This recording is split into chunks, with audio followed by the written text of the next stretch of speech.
Today's episode is about the preacher's voice.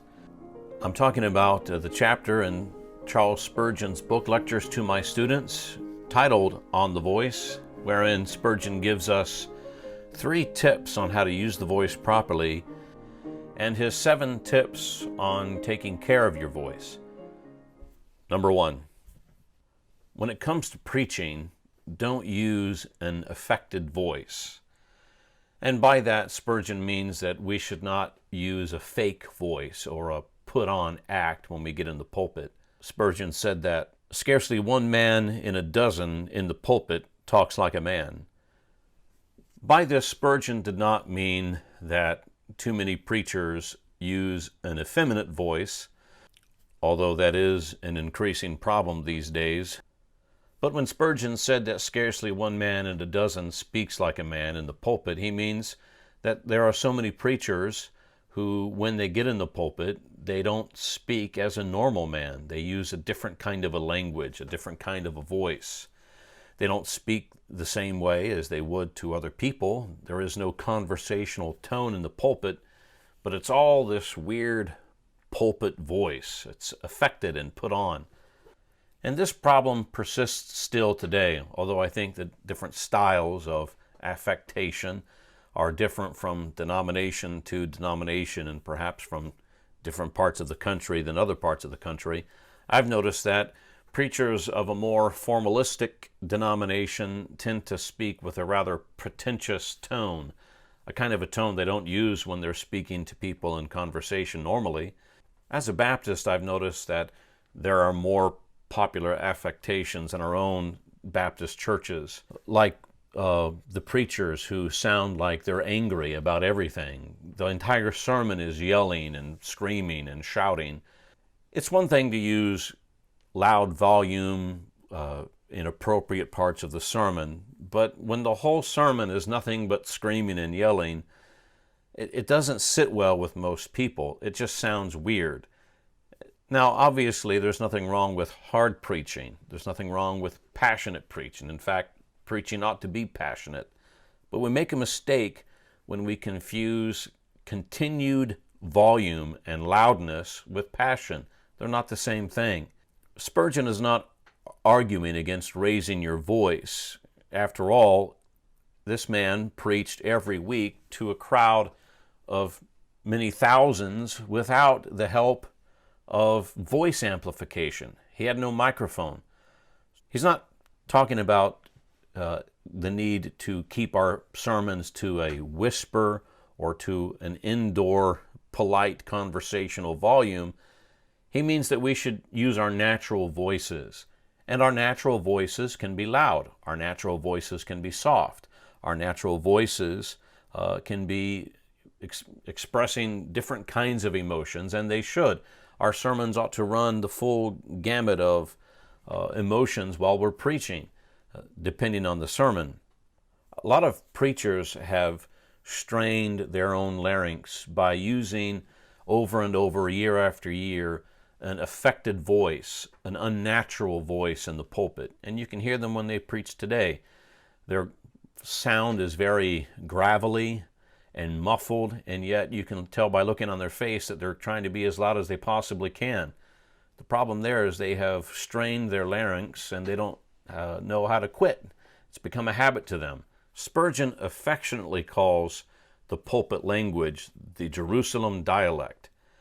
And here's what he says: the Jerusalem dialect has one distinguishing mark, that it is a man's own mode of speech, and it is the same out of the pulpit as it is in it.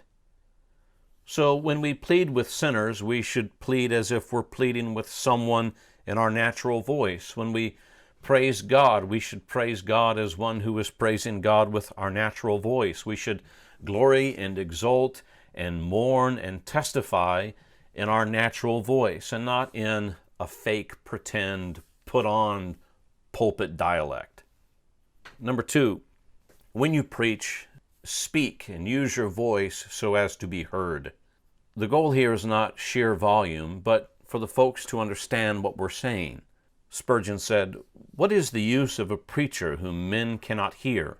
Distinct utterance is far more important than wind power. Some men can fill a room with their voice, but nobody in the room understands what they're saying because, as loud as they are, they jumble their words together and they're more interested in being loud than they are in being distinct." So we need to find that balance between loudness and distinctness. And if that means that we need to slow down in our speech and maybe go a little bit quieter, then that's what we should do. The most important thing about preaching when it comes to our voice is that people can understand what we're saying. Spurgeon said, "It is an infliction not to be endured twice, to hear a brother who mistakes perspiration for inspiration tear along like a wild horse with a hornet in its ear till he has no more wind, and must needs pause to pump his lungs full again." Have you ever heard or seen a preacher who got to ripping and snorting in the pulpit and you were afraid he was going to have a heart attack? Yeah, don't be that guy.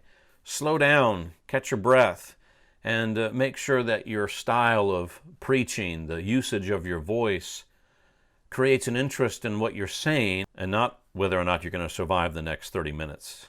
Number 3, do not exert your voice to the utmost in ordinary preaching. That is, save a little.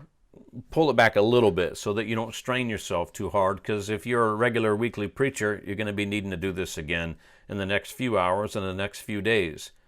Spurgeon said, "It is all very well to cry aloud and spare not, but do thyself no harm is apostolic advice. Be a little economical with that enormous volume of sound. Do not give your hearers headaches when you mean to give them heartaches. You aim to keep them from sleeping in their pews, but remember that it is not needful to burst their eardrums." Here are a few suggestions for maintaining your voice and keeping it strong that Charles Spurgeon shares in this chapter on the voice. Number 1, and this may sound counterintuitive to many, but he says, preach as often as you can, because it toughens the voice and makes it more resilient. Obviously, not everyone is going to preach more than once a week. Some men listening to this video may only preach on rare occasion. But the lesson for us is this. If you're losing your voice after one sermon, then your voice box is weak and it needs to be strengthened. Perhaps you just need more practice to strengthen it and to toughen it up. Spurgeon believes so strongly in the need to practice proper crying aloud that he suggests that men training for speaking professions to peddle wares in the streets for a little time. Young ministers might go into partnerships with newsboys a while till they got their mouths open and their larynx nerved and toughened. So strengthen your voice box by using it more and practicing. Maybe even go street preaching to train your voice box to be able to not only fill a room but fill the streets with gospel proclamation. Number 2, the second tip about taking care of your voice is improve your voice by exercising. Now I understand. Spurgeon may not have been the epitome of male athleticism, but the man could fill a few thousand seats with his voice. So he knows what he's talking about. Spurgeon said this, "Gentlemen with narrow chests are advised to use the dumbbells every morning. You need broad chests and must do your best to get them." So Spurgeon's advice is still relevant today. If you want a strong preaching voice, then you need to have an element of cardiovascular fitness. So go to the gym or go walking or jogging or something, but being a couch potato will harm you in your ability to preach. The third tip that Spurgeon gives us for caring for our voice is when we're speaking, get your hands out of your pockets. I notice a lot of men, when they preach, tend to stand with their hands in their pockets and they kind of scrunch their shoulders up a little bit and they make these kind of gestures out in front of them, and all of that constricts the chest and tightens up the voice box, and it inhibits you from speaking freely. So get your hands out of your pockets when you preach. And the fourth tip that Spurgeon gives us is when we're speaking and preaching to lift up the head. He says, do not lean over a desk while speaking, and never hold the head down on the breast while preaching. A lot of men have the bad habit, and I find myself doing it from time to time also, where we're looking down at the pulpit, and sometimes we need to look at our notes, but don't spend a great deal of time preaching in that position. And I believe that sometimes microphones make us develop bad habits in the pulpit. And one of these bad habits is constantly looking down and hunkered over the pulpit or the desk or the lectern or whatever it is, instead of lifting our heads up to preach. So keep your heads up. The fifth tip that Spurgeon gives us is do not wear constrictive clothing. He says, off with all tight cravats and button-up waistcoats. Leave room for full play of the bellows and the pipes. Now, Spurgeon wore waistcoats or vests, and he wore cravats or neckties, cravats. He wore neckties, but his point is that he did not wear them tightly. And I preach in a suit and a necktie, but I never button the top button because I always want to keep the necktie loose enough so that I don't feel it constricting my voice box. I mean, not everyone likes to wear ties, and obviously you don't have to wear a tie when you preach. I prefer to, but when you do, keep it loose, not sloppy, but loose. The sixth tip Spurgeon gives us for taking care of our voices is that you should grow your beard. Spurgeon suggested instead of wearing scarves and putting something around our necks that's tight to keep us warm, that we should protect our voice and our necks by growing our beards out. He said, grow your beards, a habit most natural, scriptural, manly, and beneficial. Have you seen these quotes by Spurgeon about beards on social media? I think there's even a number of t-shirts that have Spurgeon talking about the need to grow beards. Some of those quotes came from this chapter on the voice. He believed that growing a beard helped to protect the voice box from the elements, and he wanted the men who were able to do it. And so you should do it if you can. The seventh tip for taking care of your voice is to use one of Spurgeon's home remedies. When you feel your voice is getting hoarse or it's getting rough, perhaps you're struggling with a cold, one of Spurgeon's favorite remedies was to take chili and vinegar and water and use those to soothe or to clear his throat. He believed that astringent substances were better for the throat than emollient compounds. I'm not sure if modern medicine would agree with Spurgeon's assessment and Spurgeon's home remedies, but Spurgeon had practical proof for what he did. Few men these days can say that they can preach to a crowd of 5, 6, 10,000 people without the aid of a microphone and not lose their voice. Spurgeon could, so perhaps he knew what he was talking about when he was talking about taking care of the voice. Now, if you're struggling with your voice and you feel it isn't strong and it's likely to fail when you're preaching, don't get discouraged. Don't give up.